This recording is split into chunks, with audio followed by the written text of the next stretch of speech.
வணக்கம் நண்பர்களே, முக்கிய செய்திகளை இந்த பதிவில் பார்க்க போகிறோம். சிஜேபி செய்தியாளர்களை சந்தித்து இப்போ என்ன பேசியிருக்காங்க தெரியுமா? போராட்டக்காரர்கள் மீது எந்த நடவடிக்கையும் எடுக்கப்படாது அப்படிங்கிற ஒப்பந்தத்தை மத்திய அரசாங்கம் மீறிடுச்சு. பீகார், வெஸ்ட் பெங்காலில் நூற்றுக்கணக்கானோர் கைது செய்யப்பட்டிருக்காங்க. அவங்க மேலே எஃப்ஐஆர் போடப்பட்டிருக்கு. டெல்லியில் போராடியவர்களுக்கு உதவியவர்கள் கைது செய்யப்பட்டிருக்காங்க. அனைத்து எஃப்ஐஆரையும் உடனே திரும்ப பெறணும், இல்லைன்னா மறுபடியும் போராட்டத்தில் குதிப்போம் அப்படின்னு சிஜேபி சொல்கிறானுங்க. அதாவது ஜந்தர் மந்தரில் போராடினவங்க மீது வழக்கு பதிவு செய்யக்கூடாது அப்படிங்கிறது தான் இவங்க நிபந்தனையாக முன் வச்சிருக்காங்க. அதை மத்திய அரசாங்கம் ஓகே சொல்லிருச்சு. சம்பந்தமே இல்லாமல் வெஸ்ட் பெங்கால், பீகாரில் போராடினவங்க மீது வழக்கு பதிவு செய்யப்பட்டிருக்கு ஏன் அப்படின்னு கேள்வி கேட்குறாங்க. அது அந்தந்த மாநிலத்துடைய சப்ஜெக்டு. மாநிலத்துடைய சட்டம் ஒழுங்கை கருத்தில் கொண்டு மாநில போலீஸு நடவடிக்கை எடுக்கிறது. அதில் மத்திய அரசாங்கம் எப்படி தலையிட முடியும்? மற்ற மாநிலங்களில் போடப்பட்ட எஃப்ஐஆரை வாபஸ் பெறணும் அப்படிங்கிறது என்ன லாஜிக்கு? சிஜேபிக்கு போராட்டத்தை முடிச்சுக்கிறதுல விருப்பம் இல்லை. நாடு முழுவதும் ஒரு கலவரத்தை தூண்டணும் அப்படின்னு பிளான் பண்ணி தான் போராட்டத்தில் குதிச்சானுங்க. மத்திய அரசாங்கம் சுதாரித்து இவங்களுடைய எல்லா நிபந்தனைக்கும் ஓகே சொல்லி போராட்டத்தை முடிவுக்கு கொண்டு வந்துருச்சு. மத்திய அரசாங்கம் எல்லா நிபந்தனையும் அக்செப்ட் பண்ணதுக்கப்புறமா போராட்டத்தை கண்டினியூ பண்ணியிருந்தா பொதுமக்கள் காரி துப்பியிருப்பாங்க.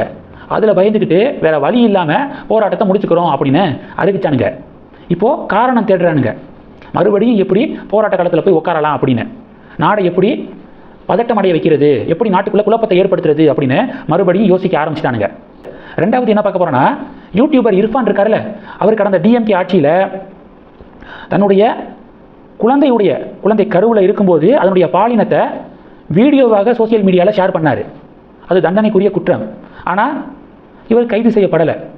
கேட்டால் என்ன விளக்கம் கொடுத்தாங்கன்னா, சம்மந்தப்பட்ட டிபார்ட்மெண்ட்டு போட்ட வீடியோவை டெலீட் பண்ணிவிட்டு மன்னிப்பு கடிதம் கொடுத்துட்டாரு அப்படின்னு ஒரு விளக்கம் கொடுத்தாங்க. இதே ஒரு காமன் மேன் பண்ணியிருந்தா பிடிச்சி உள்ள தூக்கி போட்டிருப்பீங்களே.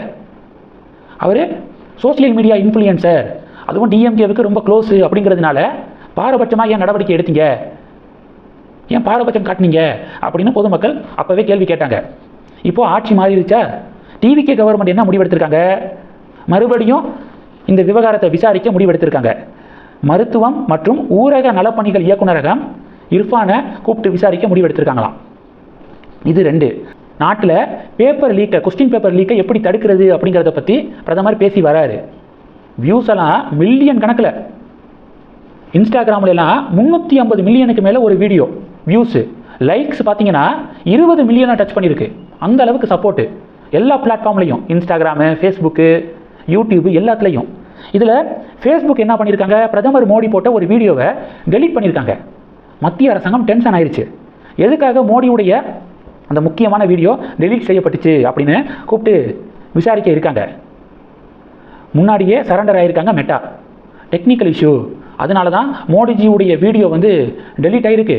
டெலீட் ஆன கொஞ்சம் நேரத்திலேயே அதை மறுபடியும் நாங்கள் ரீஸ்டோர் பண்ணிட்டோம், மறுபடியும் அதை கொண்டு வந்துட்டோம் அப்படின்னு சொல்லி விளக்கம் கொடுத்துருக்கானுங்க. மன்னிப்பு கேட்டிருக்கானுங்க மெட்டா. இது 3. வைரமுத்துக்கு மத்திய அரசாங்கம் ஞானபீட விருதை வழங்கினாங்க. அப்போவே பாஜக அபிமானிகள் கொந்தளிச்சாங்க. ஆண்டாள் குறித்து வைரமுத்து என்னென்ன பேசியிருக்காரு, அவருக்கு ஞானபீட விருதா மத்திய அரசாங்கம் வழங்குவதா அப்படின்னு கொந்தளிச்சாங்க.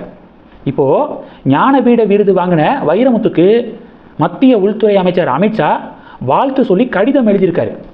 அந்த கடிதத்தில் வைரமுத்துவை ஆகா ஓகோன்னு புகழ்ந்திருக்காரு அமித்ஷா. பல ஆண்டுகளாக தளராத அர்ப்பணிப்பு, ஆழமான அறிவுத்திறன், உங்களுக்கு ஞானபீட விருது வழங்கினது சரி அப்படி இப்படின்னு பேசியிருக்காரு. ஆண்டாளை அவ்வளவு கொச்சையாக பேசின வைரமுத்துக்கு விருது வழங்கினதே தப்பு. அந்த விருது வாங்கினதுக்கு அமித்ஷா வாழ்த்து சொல்கிறதா? இப்போ சமீபத்தில் பகவான் ஸ்ரீராமரை புத்தி சுவாதீனம் இல்லாதவர், புத்தி சுவாதீனத்தை ராமர் இழந்துட்டாரு அப்படிங்கிற மாதிரி பேசியிருக்காரு இதே வைரமுத்து. அவருக்கு எதுக்காக அமித்ஷா விஷ் பண்ணார்? அண்ணாமலை கலாம் சாருடைய ஃபேமிலியுடைய வேண்டுகோளுக்கு இணங்க பிரார்த்தனையின் போது தலையை கவர் பண்ணிக்கிட்டாரு கர்ச்சீஃபில். அதுக்கு எப்படி தயா தக்கான்னு குதிச்சிங்க? இப்போது வைரமுத்துவுக்கு எதுக்காக மத்திய அரசாங்கம் விருது வழங்கினாங்க, அமித்ஷா எதுக்காக வாழ்த்து சொன்னார் சொல்லுங்க அப்படின்னு வீத லீடர்ஸ் இயக்கத்துடைய வாலண்டியர்ஸு திராவிட ஜனதா கும்பலுக்கு ஆப்பு வைக்கிறாங்க. இந்த செய்திகள் எல்லாத்தையும் பற்றி உங்களுடைய பார்வைகளை மறக்காமல் கமெண்ட் பண்ணுங்கள். தொடர்ந்து கனெக்டில் இருங்க. அடுத்தடுத்து நிறையா பதிவுகளை பார்க்க போகிறோம். நன்றி. ஜெய் ஹிந்த்.